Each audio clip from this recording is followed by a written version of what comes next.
Tonight, we are going to the Outer Rim, not the dramatic version of it, not the part that appears in the HoloNet bulletins or the Imperial dispatches, not the part with the battles, the Star Destroyers hanging in orbit like vast grey blades, the Stormtrooper formations marching in lockstep down the ramps of landing craft. Forget the briefings, forget the sound of 1,000 identical helmets snapping into place at once. That specific hollow click that used to echo through every corridor you ever walked. You left all of that behind, 6 years ago now, which is longer than it sounds when you consider how completely one life ended and another began. Your designation was TK4471. You stopped going by that the day you handed in your armor at the regional depot on Geonosis, a dusty, bureaucratic building that smelled of heat and processed air, and the particular staleness of Imperial administration. A clerk with tired eyes logged the helmet, the chest plates, the greaves, the boots, the undersuit, each piece lifted from the counter and placed into a numbered container with a kind of practiced boredom that you found, strangely, comforting. Nobody marked the occasion. Nobody was expected to. You were given a civilian transit pass, a modest severance credit transfer, and a form in triplicate that said the Empire had no further claim on your service. You signed it. You walked out into the Geonosian sunlight, which was too hot and too direct and nothing like the recycled light of a ship, and you stood there for a moment not knowing what a person does next when they have just stopped being what they have been for their entire adult life. You boarded a transport. It was not going anywhere in particular that you had chosen. It was simply going, and that was enough. The planet it eventually brought you to had no particular reputation. It was not famous for anything. It did not appear in any strategic maps you had ever seen, which was itself a kind of recommendation. It had 2 suns that rose offset from each other, a sky that was pale yellow most of the day and the color of old copper in the evening, and a settlement of maybe 400 people who had each, in their own way, ended up here by a similar logic. Nobody came to this planet on purpose. They arrived, and then they stayed because leaving required intention, and staying required nothing more than being present. That was enough for you. Today is a day like most other days. The routine has settled into you the way routines do when you stop fighting them. There is a shape to each day here, an easy, unhurried shape, and this is what it looks like from the inside. Before we ease into tonight, if you are enjoying this kind of content, take a moment to hit the like button and subscribe if you haven't already. It genuinely helps this channel reach more people who are looking for exactly this. And drop a comment letting me know where in the world you are listening from tonight and what time it is for you. I always love seeing that. Now, dim the lights if you haven't already. Maybe let the room go quiet and let's ease into tonight together. There is a quality to the darkness just before dawn on this planet that you have come to think of as the deepest part of the night. The air is very still. The temperature has dropped to its lowest point. The stars, plentiful here because the atmosphere is thin and there is almost no competing light from the settlement, look sharp and close in a way that would have been invisible through the narrow viewports of a star destroyer, where the galaxy was always a rectangle, always filtered, always something you were moving through rather than standing inside. Here there is no frame. You are awake before either sun appears. Decades of Imperial scheduling left something in your body that still insists on early rising, a kind of internal timer that does not care what you were doing the night before. In the academy, the first thing you learned was that your body did not belong to you anymore. It belonged to the schedule. It woke when the lights came on in the barracks on Carida, ate at designated intervals, slept in 4 to 6 hour rotations depending on the patrol cycle. You never questioned it then. The structure was the point. The structure was what turned a person into something the Empire could use. Now you lie still for a few minutes, which is its own kind of rest, and then you sit up and let the day begin. The house is one main room with a sleeping area behind a partition of woven reed panels. The floor is packed earth under flat stones you laid yourself in the first months after you arrived, a project more than a necessity, something to do with your hands, while your mind was still catching up to the fact that there were no more orders coming. The stones are not perfectly level. There are 2 places near the cooking alcove where you can feel a slight unevenness underfoot. You have never fixed it. You dress in the dark by familiarity, plain clothes, nothing with a number on it, nothing white. The boots took getting used to. After years of armor that sealed itself around your legs with a pressurized click, anything that required actual lacing felt unnecessarily complicated, and then one day it simply did not. The same way most things eventually stopped feeling strange and became ordinary. The armor is gone. The body has forgotten the weight of it, mostly. On cold mornings, occasionally, there is a ghost of it, a vague sense of something that should be there and is not. You have learned not to think too hard about that. The first thing you do every morning is step outside.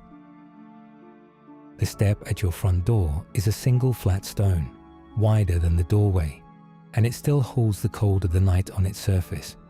The air outside has a particular smell at this hour, dusty and faintly mineral. You breathe it in without thinking about it.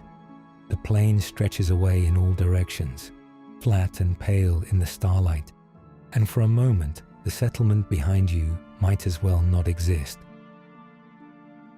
You look up. The stars are extraordinary here. In the service you saw stars through viewports, filtered and framed. Here there is no frame. The sky goes all the way across, from one edge of the horizon to the other, and the stars fill every part of it. Somewhere up there, beyond where your eyes can resolve anything, the outer rim continues for distances that even an Imperial navigation officer would pause at. Countless systems, countless planets, most of them with no name that anyone in the core worlds would recognize. You are on one of those nameless ones, and on most nights, that feels exactly right.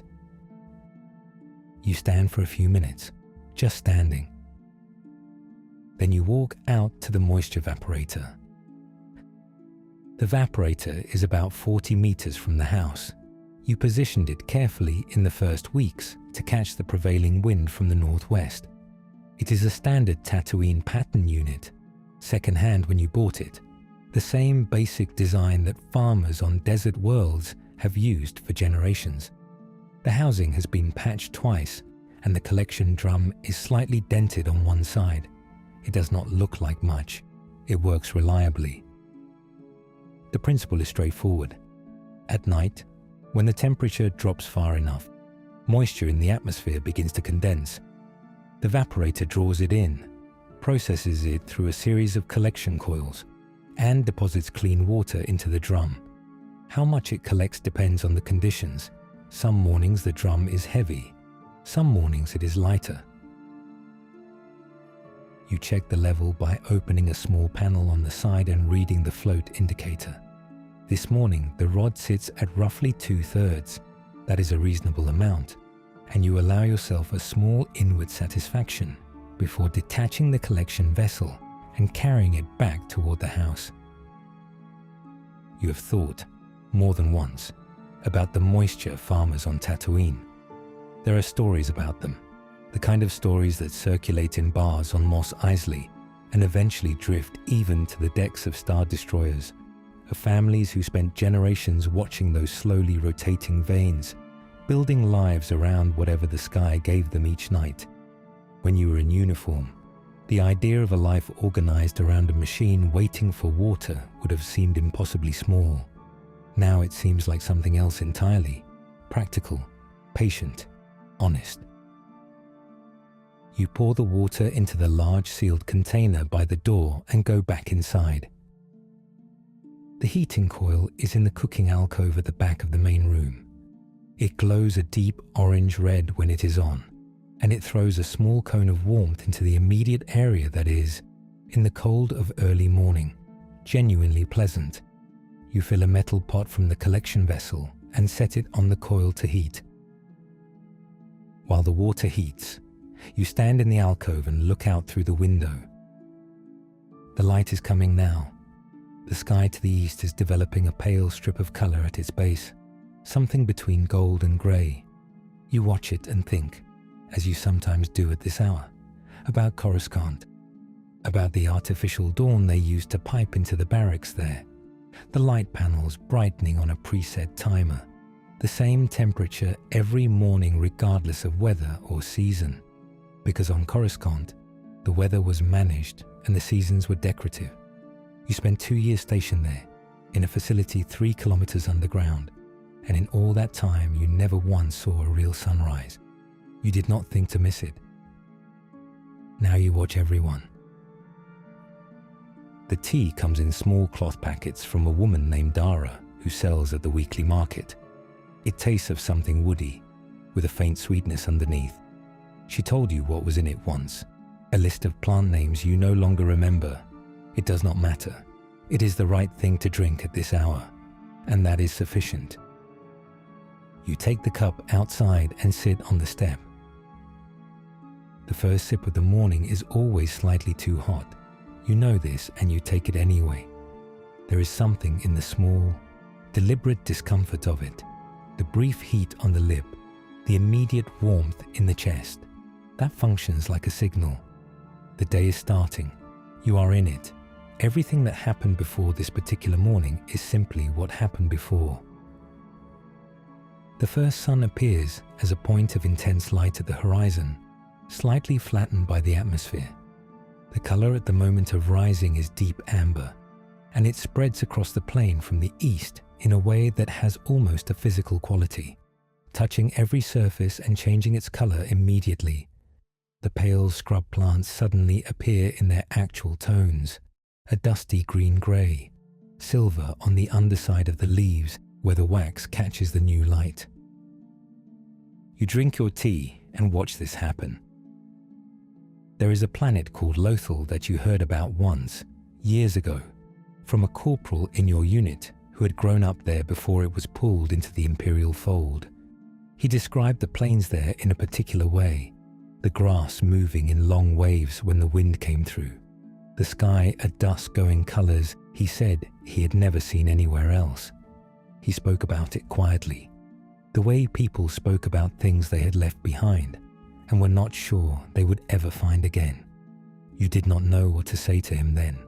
You were not yet a person who understood what it meant to have a place you thought about like that. You do now. The second sun rises about 20 minutes after the first, slightly smaller, dimmer, a little north of the first. The effect of both suns together is a light with very little shadow, the two sources from slightly different angles cancelling each other out at midday. In the early morning, though, the second sun's light adds a softness to what the first established, fills in the long westward shadows of the rocks and the scrub, and brings the overall illumination up to something full and steady. By the time both suns are properly up, your cup is empty. You sit for a little while longer with the empty cup in your hands. The settlement behind you is beginning to make sounds, mechanical ones first, then voices, the rhythm of conversation, someone calling across to a neighbor. A small bird crosses your field of vision, brown and fast, moving in the slightly erratic way it always does, as if it is deciding something mid-flight. Then you go back inside. There is always something to do, which was the first thing that surprised you about civilian life. In the service, logistics had been handled at a scale so large as to be invisible. You had eaten food without knowing its source, worn armor serviced by technicians, lived in spaces maintained by engineering crews. The Star Destroyers were self-contained worlds. Everything you needed arrived as if it had always been there. Here, everything begins with you. You think sometimes about the people who built those ships, the workers in the orbital facilities above Quat, the drive yards that could be seen from low orbit as a permanent glowing constellation, the men and women who spent their careers assembling Star Destroyers section by section. You wonder what their mornings were like, whether they also had small tasks to attend to before the real work began, whether they also had a garden that needed checking. The garden runs along the south-facing wall of the house, 12 meters long, 2 meters wide, bordered by a low wall of rough stone blocks. There are 5 species growing in it with varying degrees of success.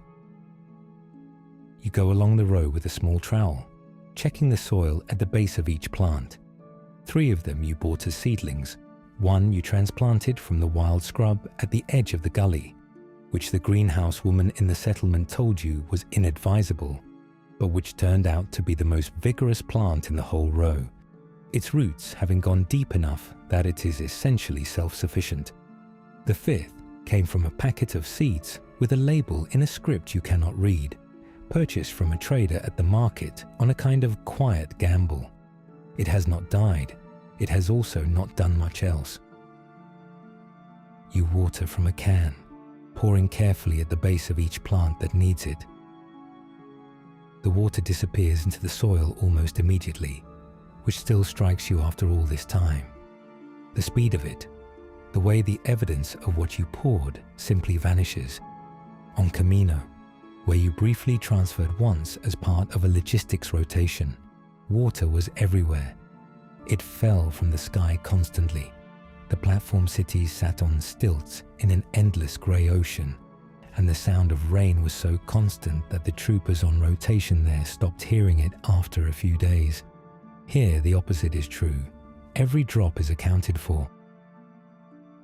The morning has a different quality once the initial tasks are done. There is a stretch, usually about 2 hours long, that sits between the early practical work and the heat of late morning. And this stretch has a looseness to it that you have learned to treat as an opportunity rather than a gap to fill. You sit at the low table near the window. The table has a long score across its surface from a windstorm years ago, when something outside struck the wall hard enough to shake the whole structure. You did not try to fix it. It does not bother you. Your mind goes where it goes in the mornings, which is hard to predict. Sometimes it goes back to the academy. The facility on Corrida was imposing from the outside, a series of grey structures built into the side of a mountain, the Imperial insignia mounted above the entrance in polished durasteel. Inside it smelled of synthetic materials and something antiseptic, the smell of a place that was being cleaned constantly because cleanliness was part of the doctrine. You arrived at 14, like most of the others, taken from your home world through a selection process your parents were told was an honor. You believed it was an honor for years. The belief was built into you carefully, the way the Empire built most things, through repetition and structure and the gradual elimination of the alternatives. You do not think about this with bitterness. The past is the past, and bitterness is expensive. And out here on this quiet planet, there is no one to spend it on. Sometimes the mind stays closer, in the recent past, in things that have happened here. A cart goes past on the track outside, the low grinding of wheels on compacted earth. The driver is someone you recognize, a heavy-set person who runs one of the animal pens at the north end of the settlement. They do not look toward your window as they pass. After the cart, the quiet resumes. You get up and wash the cup from yesterday's evening. Small things. They fill the time genuinely. Today is a market day. They happen every 8 days here, which does not correspond to any standard week structure. In your first year, the irregular rhythm of it felt like a small but persistent disorientation, one of dozens of things that reminded you that you were no longer inside an Imperial system. The Empire ran on Coruscant Standard Time, applied uniformly across every facility every ship, every occupied world, regardless of how that world's own day or year actually moved. It was efficient. It was also, in its way, a kind of erasure, the insistence that the same time applied everywhere, that local rhythms were secondary to the rhythms of the center. Out here, the local rhythms are all there is. The market sets up in the cleared area near the center of the settlement, around a large stone structure that was built generations ago by people whose name nobody currently knows. It provides the only reliable shade in the settlement during the hottest part of the day, and the market uses the space around it and under it. On market days, the population concentrates here in a way that makes it feel briefly like a larger place. You walk to the market. The track from your house toward the settlement center is straight for most of it. On either side, the vaporators of your nearest neighbors stand at various distances. A few of them are newer models, sleeker housings, better filtration. Most are second-hand like yours, a collection of different generations of the same basic technology, gathered here the way everything on the outer rim is gathered, through trade and salvage and the long, slow drift of things away from the core. The morning is warmer now than it was at the step. The first sun is climbing. You wear a loose jacket against the light. You pass the animal pen belonging to the heavy-set person whose cart you saw earlier. The animals are quadrupeds with broad heads and a generally patient manner, standing in a loose group near the shade on the north side of the enclosure. One of them turns its head as you pass and regards you with an expression that communicates nothing in particular. On Felucia, years ago, there were creatures. You only passed through that planet once, on a garrison rotation that lasted 3 months, and you spent most of it inside the base perimeter. But on one patrol through the outer edge of the jungle, you saw animals unlike anything in any catalogue you had been shown, enormous and slow-moving through the vegetation, utterly indifferent to the squad of white-armored troopers moving past them. You thought about those animals for a long time afterward. Something about their indifference had struck you, the way they simply continued being what they were regardless of what the Empire was doing nearby. These animals in the pen are indifferent in the same way. It is the right quality for an animal to have. The market today has about 30 sellers. Some have permanent spots they use every market day. Others appear occasionally, traders on routes that touch this planet periodically. The smell of the market is specific and familiar. Food being prepared at 2 or 3 stalls. Spices from a seller who always has an impressive variety arranged in a precise row on a folding table. Something sharp and chemical from the tools and parts seller, who usually has at least one leaking power cell on the covering beneath it. You have been to markets on other planets. On Corellia, during a brief posting there, the street markets ran day and night, multiple levels of the city stacked on top of each other, the noise constant, the crowds thick enough that moving through them required active effort. Corellia was a world that knew it was important and felt like it. The bustle had a particular kind of energy that was impressive and exhausting in equal measure. This market is nothing like that. It is quiet in the way that small things are quiet. The conversations are low. Nobody's performing their commerce. People are simply buying and selling and occasionally talking, the way people do when they have known each other long enough to stop being formal. You are here for 3 things: the cord for finishing the splice work, a roofing compound for a joint that has been letting in dust, and possibly a wide flat pan you have been considering, though that is a want rather than a need. The cord seller is in the usual spot, a spool of the exact type you need, and they cut you a length without discussion. You pay, fold the cord into your pocket, done. The roofing compound is from the general supply shop. You go there next. walking around the large stone structure to the permanent shop on its far side. Fen is behind the counter when you come in, doing something with the stock records. "Roof," she says.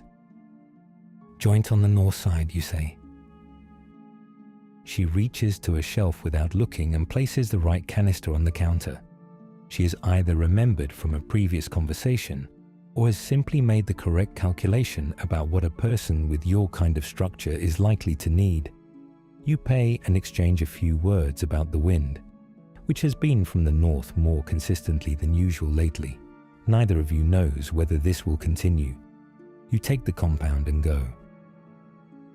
The wide flat pan presents itself at a stall near the edge of the market, run by a person selling the contents of what appears to be some kind of storage unit, various household objects arranged without organization on a low table. The pan is near the middle. You pick it up and assess its weight, which is good, and its surface, which is reasonably intact. The price is reasonable. You buy it. Before you leave, you stop at the stall of the old man who sells salvaged tech. He's been coming to this market for as long as you have been here, and possibly for a long time before that. His table is always covered in components, stripped from old equipment and labeled in a cramped hand on small pieces of cloth. Most of it is Imperial surplus, the kind of thing that ends up on the outer rim when a garrison scales down or a supply depot is decommissioned, and the gear that remains is sold rather than transported back. You recognize some of it, pieces of it at least, the housings and connectors that were standard across every Imperial facility you were ever in. The old man sees you looking. He is not from here. You do not know where he is from, but he has a way of speaking that suggests he has been on the outer rim for a very long time, long enough that he does not have a sense of anywhere else being home. He calls you by your name, the one you gave yourself, which still sounds slightly like a costume when you hear it said aloud, though less so than it used to. "Anything useful?" you ask, which is what you always ask. He waves a hand at the table. "Power regulator from a Lambda shuttle," he says. "Don't have a Lambda, probably, but the housing fits other things, and some comms components, old ones, pre-Clone Wars." Pre-Clone Wars. You turn one of the comms components over in your hand. It is small, corroded at one end, but the basic circuitry is still intact. You know the shape of Imperial comms equipment well enough that anything preceding it looks almost quaint. The Clone Wars ended before you were old enough to fight in them, though not before you were old enough to be recruited in their shadow. The Empire rising from the wreckage of the Republic and needing bodies to fill the armor that the clones had worn. You were part of the first wave of non-clone conscripts, which was never something you were meant to think too hard about. The clones, you were told, were being phased out. You were the replacement, a new kind of soldier for a new kind of order. The comms component is not something you need. You put it down gently and thank the old man and walk back toward the track. We are about an hour into tonight's journey together, and I just want to pause for a moment. If you are still awake enough to hear this, welcome. And if you have been drifting in and out, that is exactly what this is for. If you are enjoying spending this quiet evening on the outer rim, it would mean a lot if you hit the like button. It takes a second, and it genuinely helps more people find this channel when they need it most. And if you are new here, and this is the kind of thing you want more of, go ahead and subscribe. There is a lot more where this came from. Now, back to the dust and the suns, and the quiet life at the edge of everything. The walk home from the market is longer than the walk there, which is not literally true, but which always feels true. You are carrying things and the sun is higher, and the collective energy of the market, even the quiet version of it that exists here, has a residue that takes time to ease. You carry the cord in one pocket, the compound in the other, the pan by its handle, slightly awkward against your leg. The track back to your house is empty. No carts, no neighbors visible, just the flat plain on either side.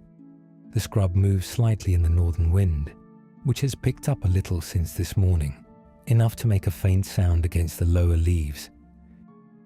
You walk without hurry.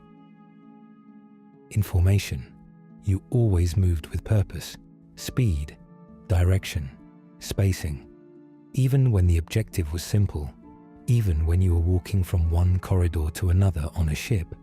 The training kept the body in that slightly formal posture, the slight forward lean, the measured pace.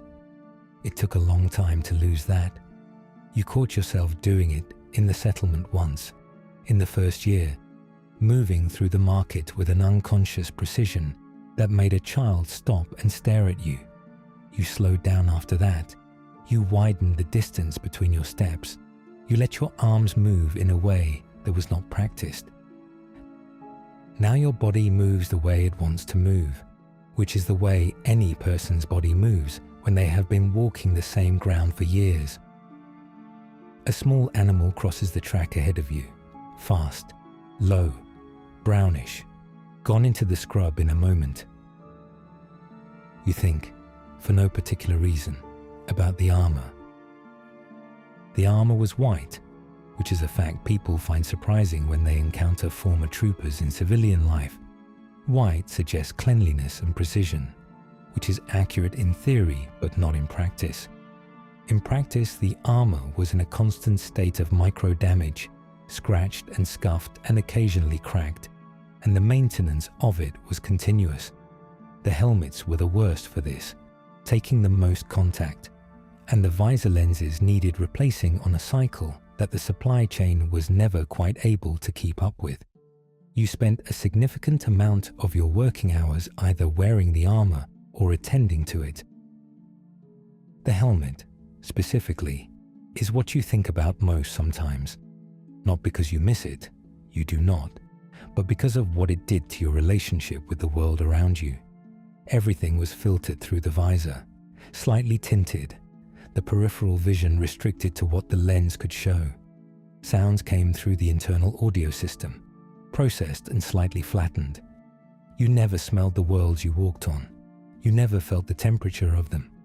The helmet created a bubble that kept the environment at a distance, which was practical in combat conditions and which, over years, simply became the way the world was experienced.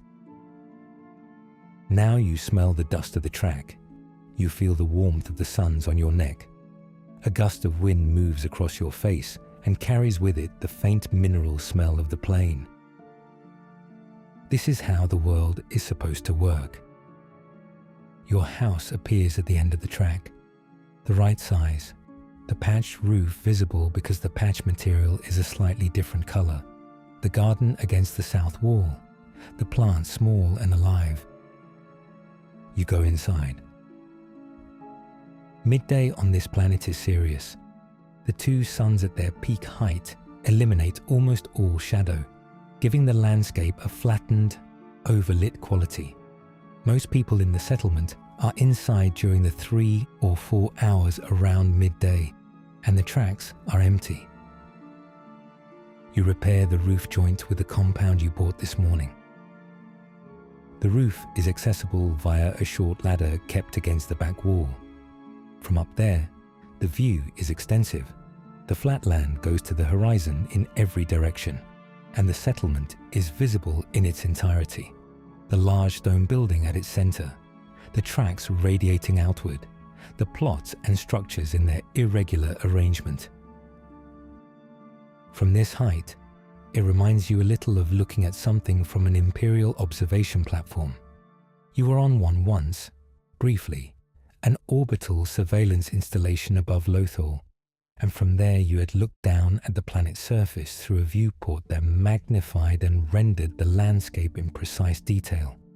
You could see farms, roads, individual buildings. You could see people moving, though they were tiny, without individuality, just movement. The platform's purpose was to monitor, to track, to report anything anomalous. You stood at the viewport and watched the planet below and felt, as you sometimes did in those years, a kind of professional distance from everything you were looking at. From your own roof, you cannot see people. The settlement is too small and the structures too far apart. But you can see the tracks between the buildings, the paths that people use every day, worn into the ground by repetition, made by choice rather than design. There are no imperial grids here, no planned streets, just paths that go where people needed to go, which is enough. You apply the compound to the joint, smooth it carefully, and go back down the ladder. The compound needs 40 minutes to cure. You eat something simple, the bitter fruit from earlier in the week with a flatbread you make in batches. You eat sitting at the low table with the shutter closed over the window and the room in the amber-tinted quiet that the shutter creates. There is a book on the shelf above the table, a non-fiction account of water systems engineering on a planet you have never visited. You bought it from a trader 2 years ago, and it has turned out to be genuinely interesting in the way that specific technical information about something you have no direct stake in often is. You take it down and read for a while. The midday passes. Time moves differently at this hour, stretched slightly, the heat outside pressing on the minutes and slowing them. You do not fight it. There is a box under your sleeping mat. You have not opened it in about 4 months, which is longer than usual. It is a small container, the kind made for personal effects, sealed with a simple latch. It contains a few things from before. Not much. You were not the kind of person who accumulated objects, partly by training and partly by nature, and by the time you left the service, you had very little that was genuinely yours. Imperial troopers owned almost nothing in any meaningful sense. The armor was Empire property. The bunk was Empire property. Even the food was Empire property. What you had was a small collection of things that had come to you through years of service, the kind of things that end up in a trooper's possession the way small things always do, through trade or finding or simple retention. In the box there is a rank indicator from a captain whose name you remember but will not say. He treated the people under his command with a consistent decency that was not universal among officers, and that you noticed without being able to articulate why at the time.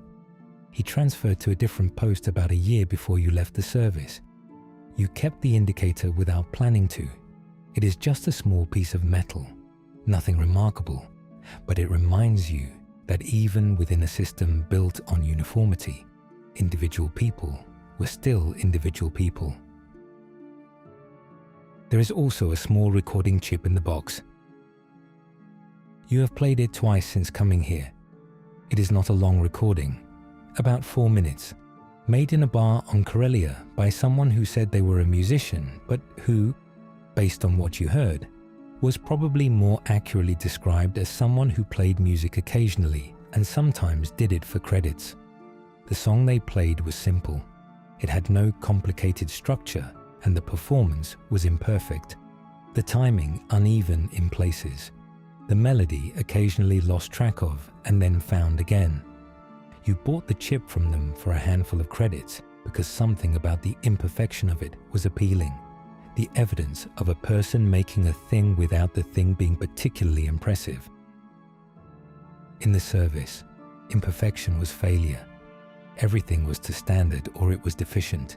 The grey area between acceptable and unacceptable was very narrow, and the consequences of falling below the line were clear enough that most people did not fall below it, which was the point.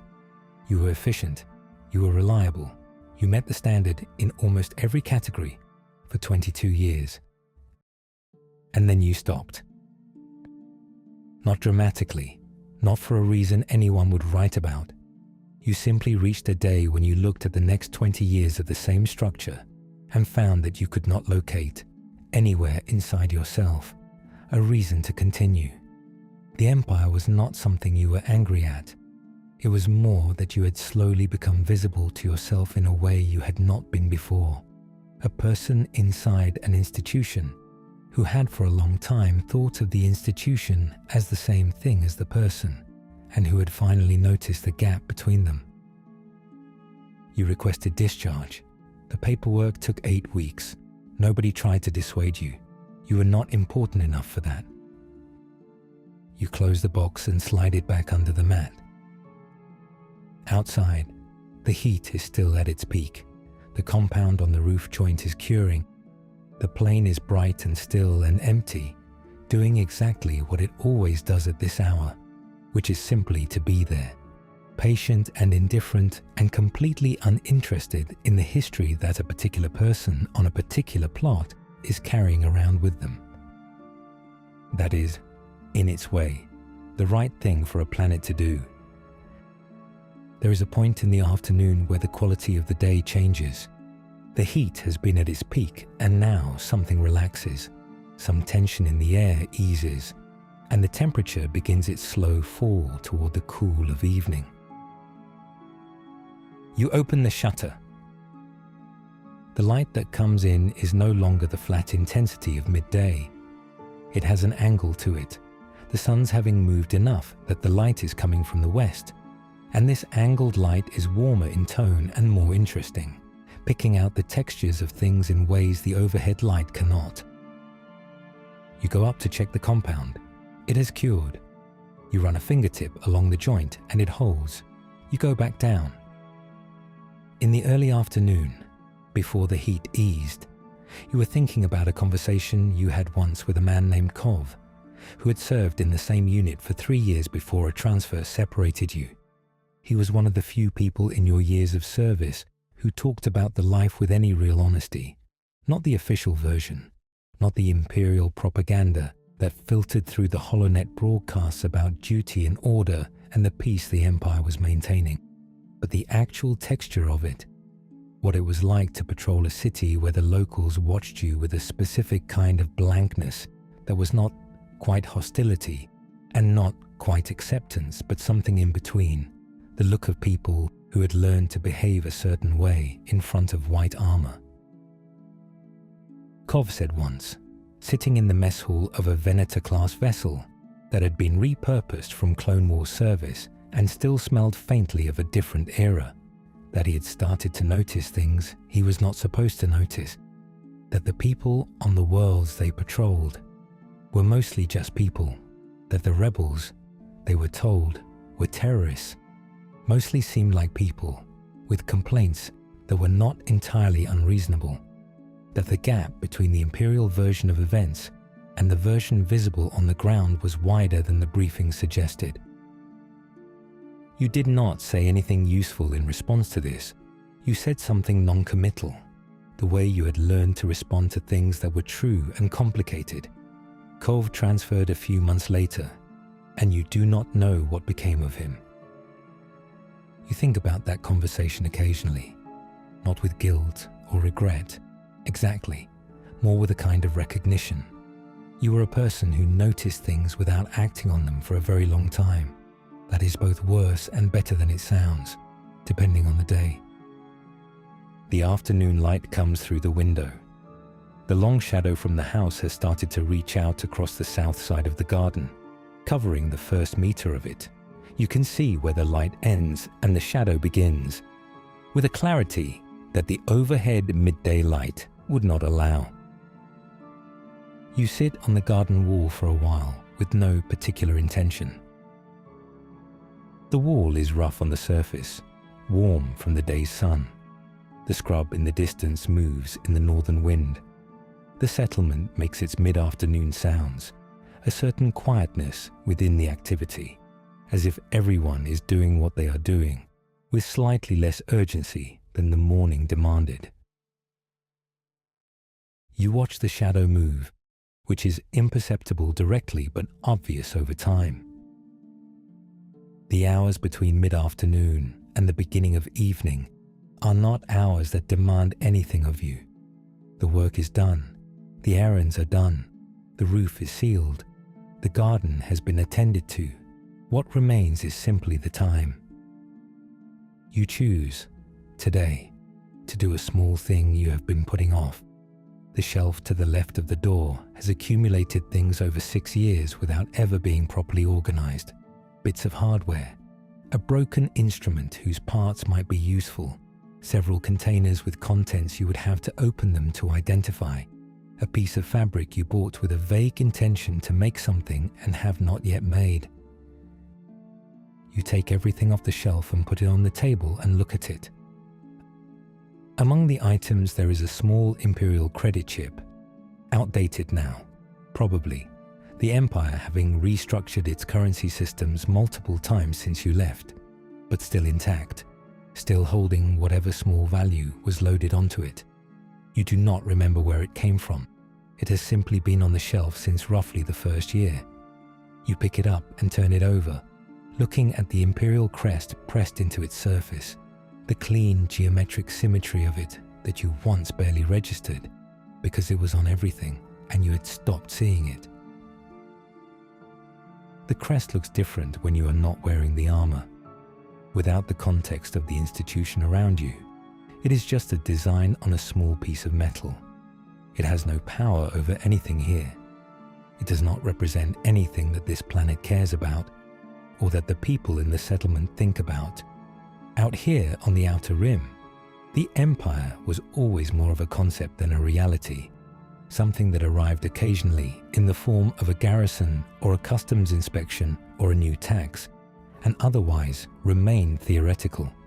The people who had always lived out here had a relationship with Imperial authority that was different from anything you observed on the core worlds, a kind of patient, practiced non-engagement, the way you might engage with weather. You noted it and moved past it and eventually ceased to matter it. You put the credit chip in the pile for the supply shop. Someone might find it interesting, if nothing else. The shelf, when everything is back on it, has a slight order that was not there before. You look at it for a moment and then stop thinking about it. We are about 2 hours into the evening now, and if you are still here, still drifting along with this, thank you. That means a lot. Just a gentle reminder. If this is the kind of content you look forward to at the end of the day, make sure you are subscribed so you never miss a new video. And if there is a particular setting, a world, a character, or a kind of story you would love to hear next, leave it in the comments. I read every single one, and your suggestions genuinely shape what gets made here. Now, the suns are starting their long descent, and the day is winding down. Let's follow it there together. You go out for a walk in the hour before the suns begin their descent. Today you go east, toward the rise, which is a slight elevation in the plain, barely a rise at all but enough to give a marginally different view, with a flat rock at its top large enough to sit on. The suns are low enough that their light is truly amber, deep and warm. The scrub plants in this light look entirely different from how they look at any other time of day. The silvery undersides of the leaves catch the low angle and appear almost luminous when you pass close. You reach the rise and sit on the rock. From here, you can see the settlement to the west, the tracks radiating from the large stone building at its center. Beyond the settlement, the plain going out flat and dry until the horizon. And above it all, in the deepening late afternoon sky, the first hint of stars beginning to be possible, the dome of space above this unremarkable planet that connects it at unimaginable distances to every other place you have ever been. You think about Hoth for a reason you cannot trace. You were never stationed there. It was not a planet that appeared in your service record, but you had heard about it in the way rumors circulate on ships, that there had been a battle there, a rebel base, troopers deployed in extreme cold, in armor not designed for it, in conditions that the logistics of a rapid response deployment had not properly accounted for. You heard about it secondhand from someone who had been on the fringe of it, and what struck you was not the military detail, but the small human detail, that the cold had come in through the joints in the armor, and that by the end of the engagement, most of the troopers had lost sensation in their extremities and that the standard issue heating elements had not been adequate. The armor that was supposed to protect them had not kept them warm enough. Small details like that have stayed with you more than any of the large ones. A bird calls somewhere in the scrub below you, not close, maybe 30 meters away, a low, repeating sound. It calls several times and then stops. The silence after it is slightly more present than the silence before. You stay on the rock for a little longer. Then you get up and walk back toward the house. The kitchen alcove becomes the center of the house in the evening. The heating coil is on. The smell of cooking fills the room, and the lamp throws its circle of soft light downward from the shelf above the table. You cook with a little more care in the evenings than at other meals. Tonight, the grain that takes time to soften, combined with a dried protein, soaked first and added partway through, and the seasoning you buy sparingly, dried vegetables near the end because they reconstitute quickly. The whole thing takes about an hour, most of which is passive. While it cooks, you finish the cord splicing.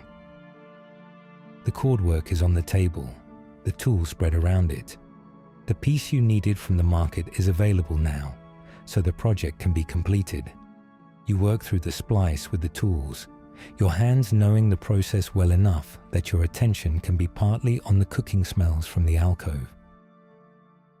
You think, while you work, about the clone troopers. Not about the battles, about the small details of their existence that you learned during your training, in the gaps between doctrine and practice where the real information lives. The clones were grown on Camino, educated from birth on a single purpose, and they lived in that purpose completely.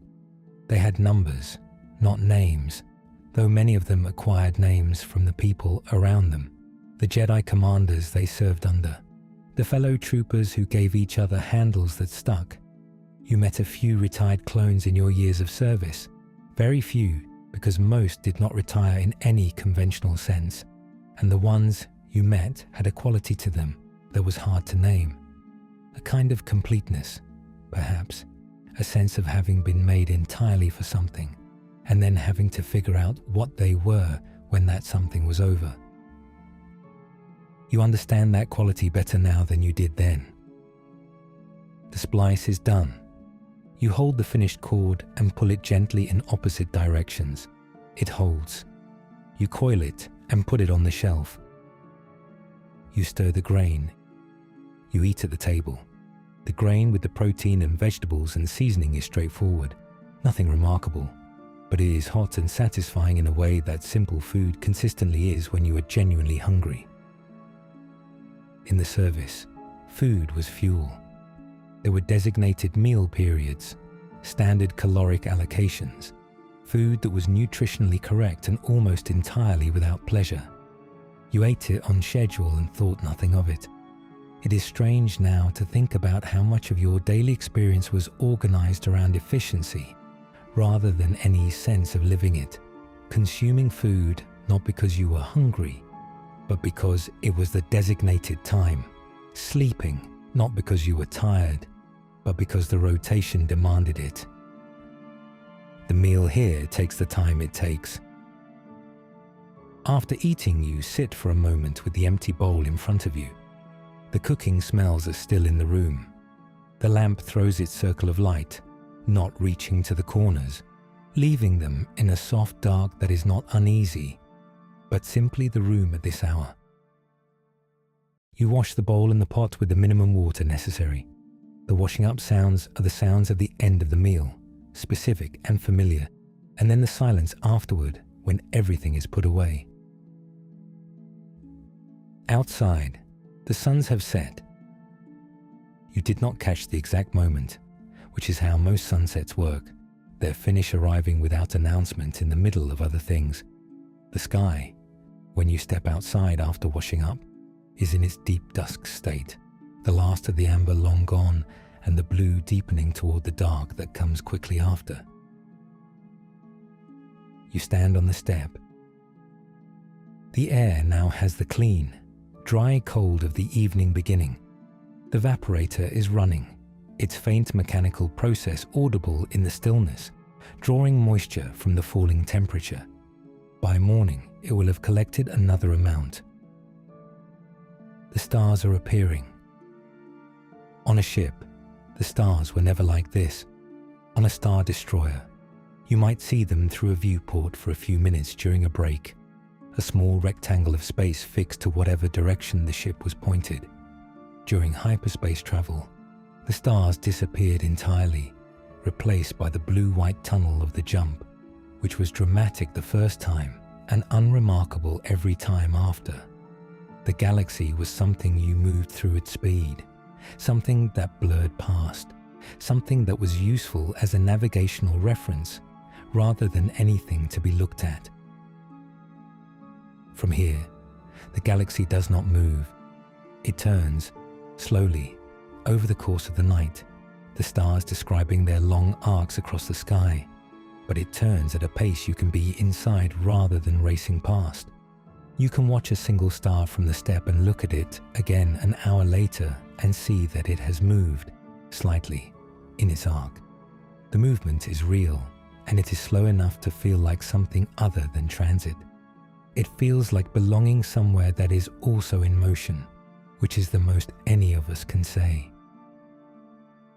You stay outside for 15 minutes or so. The cold has progressed enough that you are aware of it in your hands. The settlement is mostly quiet, a few lights in windows, the generator running at its steady frequency.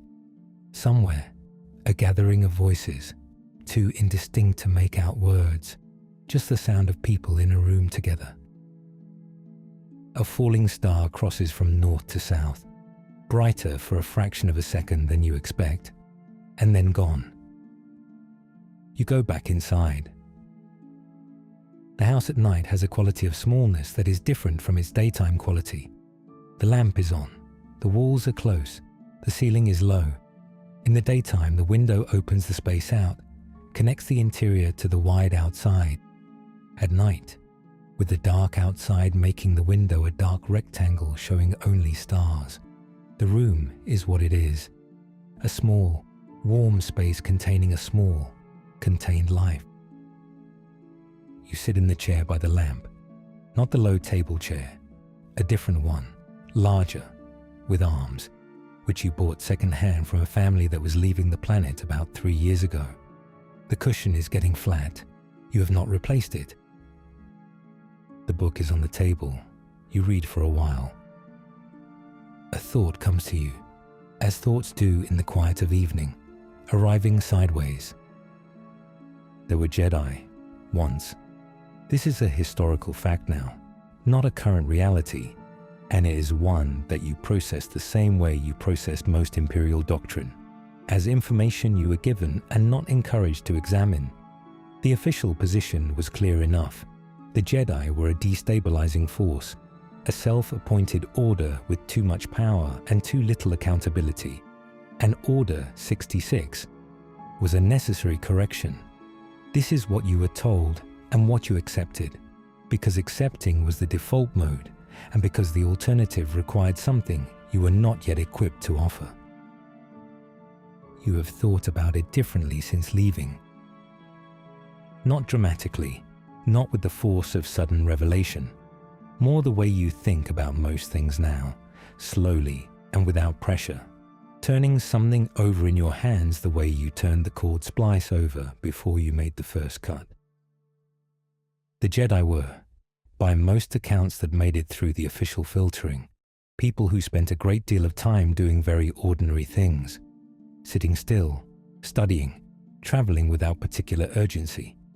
You read once, in a document that was clearly not meant to be complimentary, but which you found unexpectedly moving, a description of the Jedi Temple on Coruscant before the Purge, the archives, the training rooms, the gardens, specifically.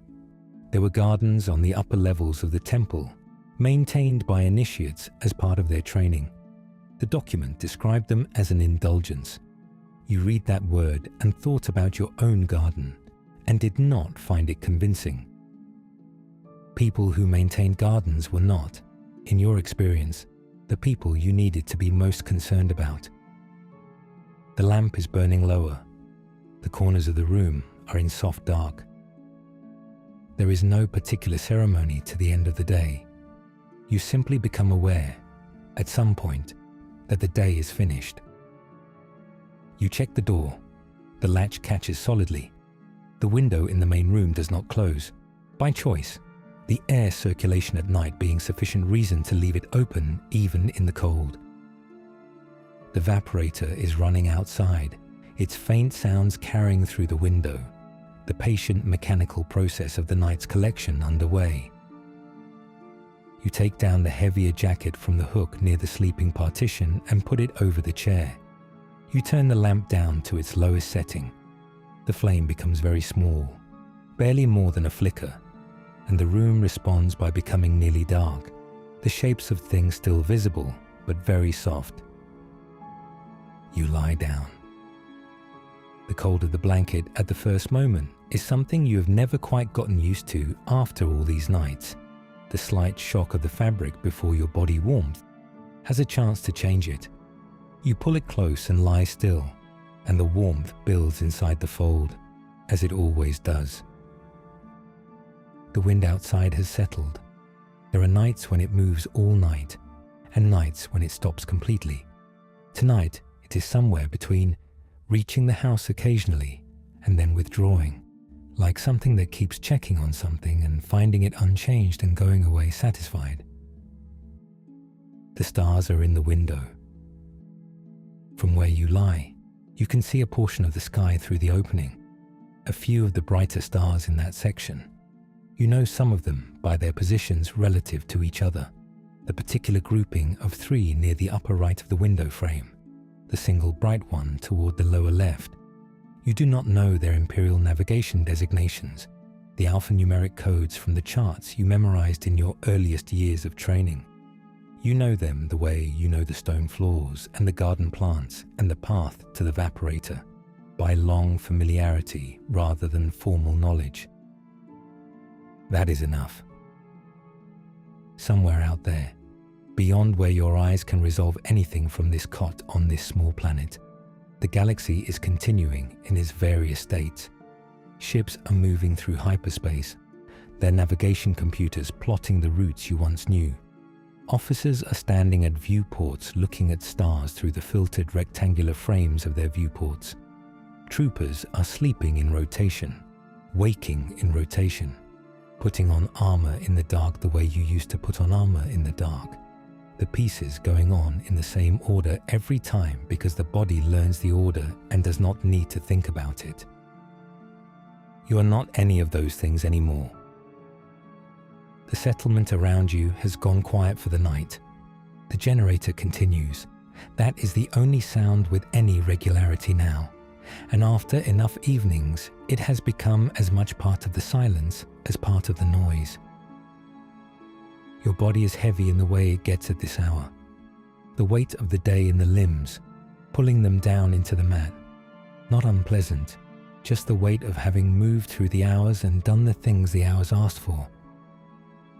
The evaporator runs its patient work in the dark. The cold of the blanket is gone. It is just the blanket now, just the familiar weight. The 3 stars in the window are where they always are. By morning, there will be water. The day is done.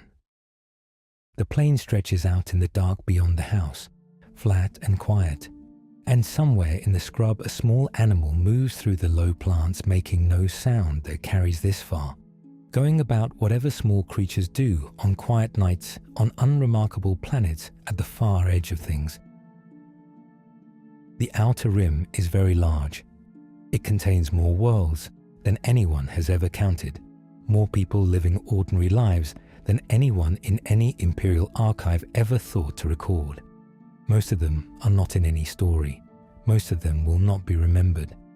They wake up before their suns rise and check on the water and make something warm to drink and go about the hours of a single day, and then lie down at the end of it. TK4471 is not a designation anymore. There is just a person in a small house on a quiet planet, and the blanket, and the stars in the window, and the sound of the evaporator doing its slow, patient work through the dark. Your eyes are closed. The wind touches the house once more and lets it go. And the night continues in its unhurried way. And you are part of it. And that is enough. And the plane is still. And the stars turn slowly overhead. And the evaporator runs. And somewhere, very far from here, the galaxy keeps moving. But here it is quiet. Here it is still. And the day is done. And that is where we leave TK4471 tonight. Quiet, warm, and somewhere very far from the life that used to define him. Thank you so much for spending this evening with me. If you made it this far and you are still here, you are exactly who this channel is made for. Please do hit the like button if tonight helped you slow down even just a little, and subscribe if you want more evenings like this one. There is plenty more to come, more quiet lives, more forgotten corners of the galaxy, more nights worth settling into. Drop a comment and let me know what you thought, where you listened from, and what kind of story you would love to hear next time. I genuinely read them all. Until then, rest well. I will see you soon.